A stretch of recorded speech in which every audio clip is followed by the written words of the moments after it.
लता मंगेशकर जी को यूं ही नहीं स्वर कोकिला कहा जाता है। चलिए इससे ही जुड़ी कुछ किंवदंतियां आपको बताता हूँ। लता जी के बारे में कई दर्जन किंवदंतियां हैं जिन्हें हमने अपने बचपन से सुना है।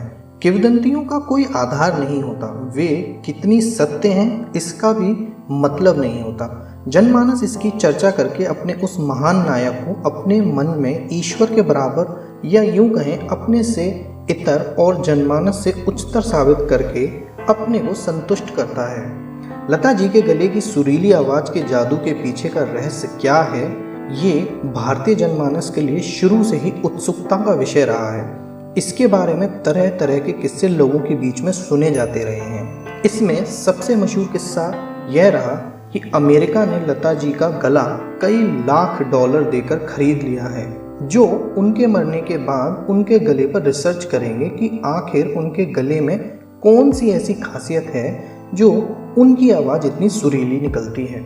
इस तरह की किंवदंतियाँ कैसे जन्म लेती हैं यह कोई नहीं जानता। मोहम्मद रफ़ी के बारे में भी एक ऐसी ही किंवदंती सुनी जो बाद में हकीकतों से कोसों दूर निकली। लोगों ने यह बताया है कि एक बार नौशाद साहब को ट्रेन पकड़नी थी, वो लेट हो रहे थे। प्लेटफॉर्म पर हड़बड़ी में उनका पैर एक सोए हुए भिखारी से टकरा गया। नौशाद साहब के आगे बढ़ते ही भिखारी ने गाते हुए कहा कि अरे जाने वाले। नौशाद साहब ने आवाज़ सुनते ही अपनी यात्रा कैंसिल कर दी। भिखारी को स्टूडियो ले आए और जो बाद में मोहम्मद रफ़ी बन गए। दशकों से एक और किस्सा आपने सुना होगा कि पाकिस्तान की तरफ से यह डिमांड आई थी कि लता मंगेशकर हमें दे दो और पूरा कश्मीर हमसे ले लो।